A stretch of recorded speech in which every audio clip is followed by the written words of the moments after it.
the illusion of goodness and the shadow of morality. Have you ever stopped to ask yourself what it really means to be a good person? Not by society's standards, not by religion's decrees, but by your own honest perception. Let me tell you something you might not want to hear. Being a good person is dangerous. Not just dangerous to you, but dangerous to the world around you. Nietzsche warned us about this over a century ago, and yet here we are, still caught in the web of morality, as if it's some universal law. But who decided what's good and what's bad? Was it you? Or are you simply following a script written by hands you've never seen, from minds that are long dead? You see, we're born into a world that teaches us to conform, not to question. From the moment we take our first breath, we're conditioned to believe that being good is the ultimate goal. Be kind. Be generous. Be selfless. But what happens when you lose yourself in the pursuit of goodness? What happens when your desire to be good becomes a cage that traps your soul? Most people never ask this question. They're too busy following the rules, too afraid of being labeled as selfish or bad. But here's the truth: morality is not the same as wisdom, and being good is not the same as being free. Nietzsche, in his profound exploration of human nature, warned us about the dangers of what he called slave morality. This is the morality of the weak, the oppressed, the fearful. It's the morality that tells you to turn the other cheek, to sacrifice your own desires for the sake of others, to suppress your power so that no one feels threatened by you. But what if this morality isn't designed to elevate you? What if it's designed to control you? Think about it. When was the last time you did something truly bold, something that felt alive, something that came from the deepest part of you? And when you did, how many voices in your head tried to stop you? That's wrong. That's selfish. What will people think? These voices aren't yours. They're the echoes of a society that wants you to stay small, to stay obedient, to stay good. Click subscribe to this channel to get more profound insights. But here's where it gets even more dangerous. When you define yourself as a good person, you create a shadow. Everything you reject, suppress, or deny in yourself becomes part of that shadow. And the more you try to be good, the larger and darker your shadow becomes. You see this in the world all the time. The most righteous, pious people are often the ones who are hiding the darkest secrets. Why? Because they've spent their whole lives trying to be something they're not. They've suppressed their anger, their lust, their greed, their ambition. All the things they've been told are bad, but suppression is not the same as transcendence. What you suppress doesn't disappear, it festers. And eventually, it consumes you. So I ask you, who are you when no one is watching? Who are you without the mask of goodness? Are you willing to face the parts of yourself that you've labeled as bad? Because if you're not, then you're living a lie. You're not a good person, you're just a person pretending to be good. And that pretense is far more dangerous than the truth. Nietzsche understood this better than anyone. He saw that the pursuit of goodness often leads to mediocrity, to weakness, to a life half-lived. He called for the rise of the Übermensch, the overman, the one who transcends morality and creates their own values. This isn't about being bad or evil, it's about being authentic. It's about being whole. It's about reclaiming the parts of yourself that you've been told to reject. Because only when you embrace your shadow can you truly step into the light. But this path is not for the faint of heart. It requires courage, honesty, and a willingness to face the uncomfortable truths about yourself and the world. It requires you to question everything you've ever been taught about right and wrong, good and bad. Are you ready for that? Are you ready to shatter the illusion of goodness and step into the raw, unfiltered truth of who you are? Or will you continue to live in the safety of the lie? Take a moment to sit with this question. Don't rush past it. Let it sink in. And when you're ready, let's move deeper. The price of goodness: how morality chains the soul. Why is it that some of the most well-meaning people seem to suffer the most? The ones who always give, who always say yes, who always go out of their way to help others, why do they end up drained, resentful, or even broken? You'd think that being good, by its very nature, should lead to peace, fulfillment, and joy. But it often doesn't. It's as if there's an invisible cost attached to goodness, a kind of spiritual tax that no one wants to talk about. And the more you try to be good, the heavier that cost becomes. Here's the part that no one tells you: morality is not neutral. It's not just some guidebook for making the world a better place. It's a system, and like any system, it has winners and losers. When you play by its rules, you're not just choosing to be good. You're choosing to submit. You're choosing to let someone else decide what's right and wrong, what's worthy and unworthy, what's human and inhuman.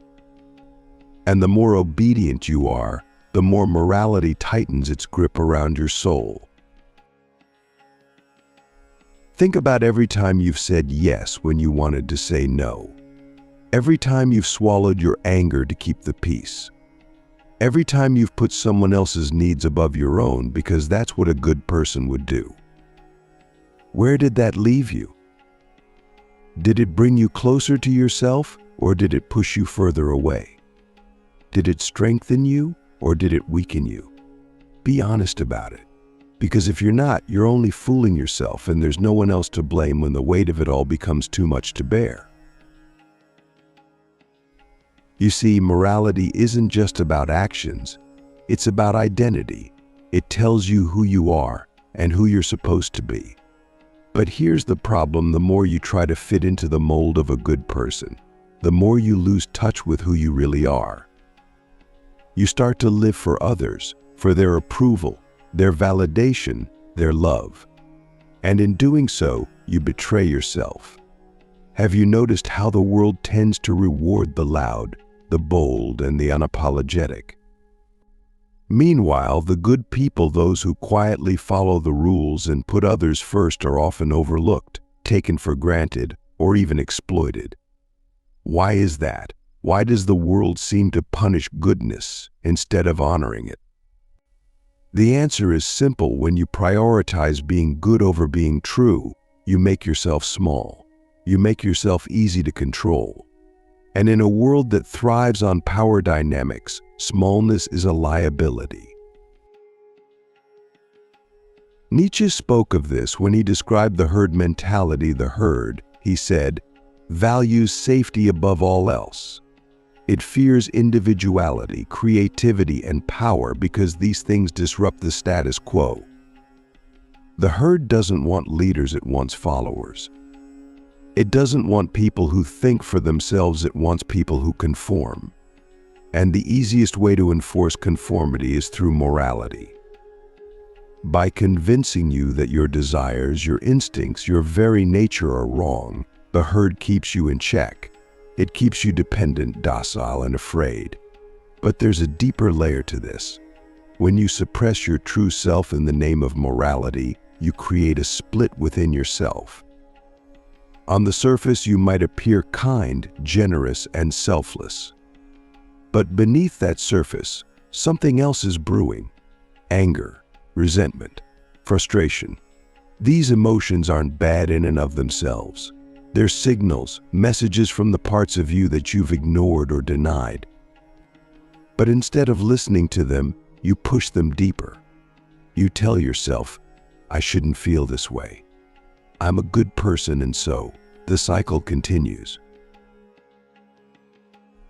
Eventually, though, the split becomes too wide to ignore. Maybe it shows up as burnout. Maybe it manifests as passive aggressiveness, an inability to say no, or a sudden outburst that leaves everyone, including yourself, shocked. Or maybe it takes a quieter form, a sense of emptiness, a feeling that no matter how much you give, it's never enough. That's the price of goodness. It's the slow erosion of your soul, the gradual loss of your vitality, your authenticity, your fire. Let's be clear about something. This isn't about rejecting morality altogether. It's not about becoming cruel or selfish or destructive. It's about understanding the difference between morality and integrity. Morality is external. It's imposed on you by society, religion, culture. Integrity, on the other hand, is internal. It comes from within. It's the alignment between your actions and your true self. When you act with integrity, you don't need to prove your goodness to anyone. You don't need to follow the rules just because they exist. You do what feels right, not in a superficial, impulsive way, but in a way that honors your deepest truth.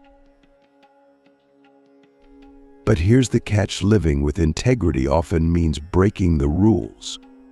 It means disappointing people, challenging expectations, and facing criticism. It means being willing to be seen as bad in the eyes of others in order to stay true to yourself. And that's terrifying.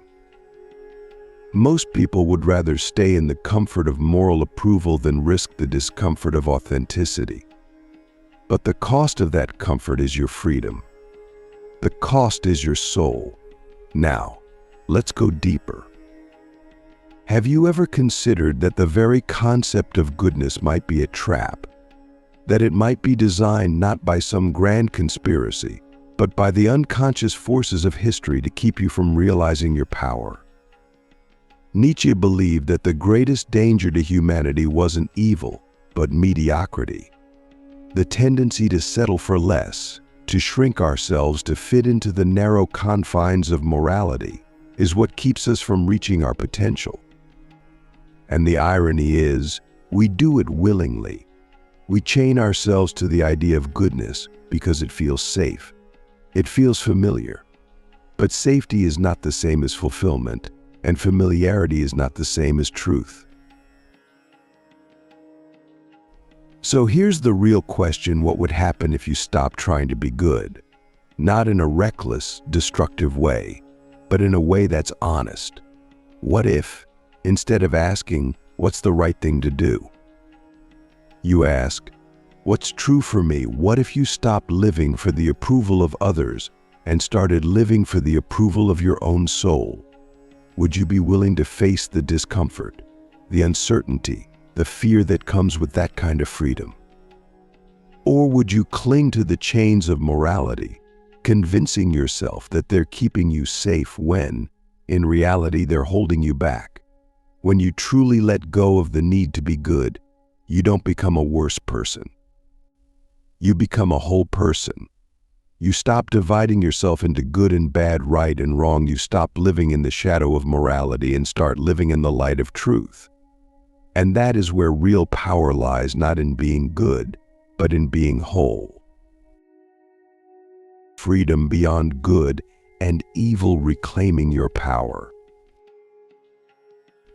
Living beyond the confines of good and evil isn't about being reckless or harmful.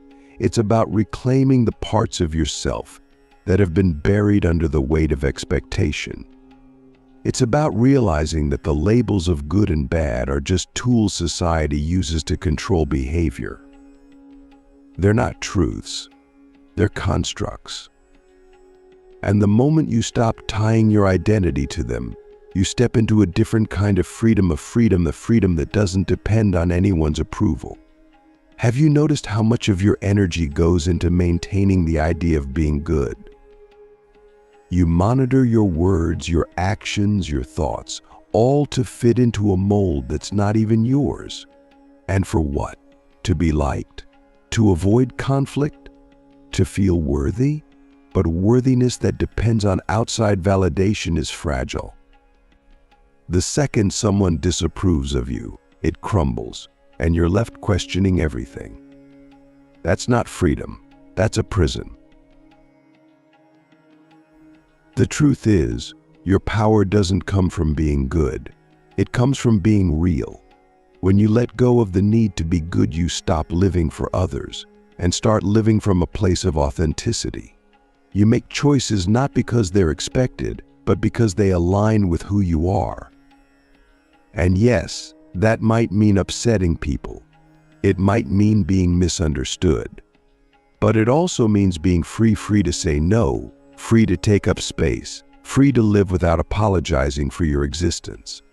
This isn't about abandoning kindness or compassion. Those things don't vanish when you stop trying to be good. In fact, they become more genuine because they're no longer forced. You help others because you want to, not because you're supposed to. You give from a place of abundance, not obligation. And in doing so, you stop draining yourself for the sake of appearances. The world doesn't need more good people, it needs more real people. People who are willing to face their shadows, own their desires, and live without shame. That's where real change comes from, not from moral posturing, but from living in truth. So let go of goodness. Let go of the rules. Reclaim yourself. That's the only way to truly live.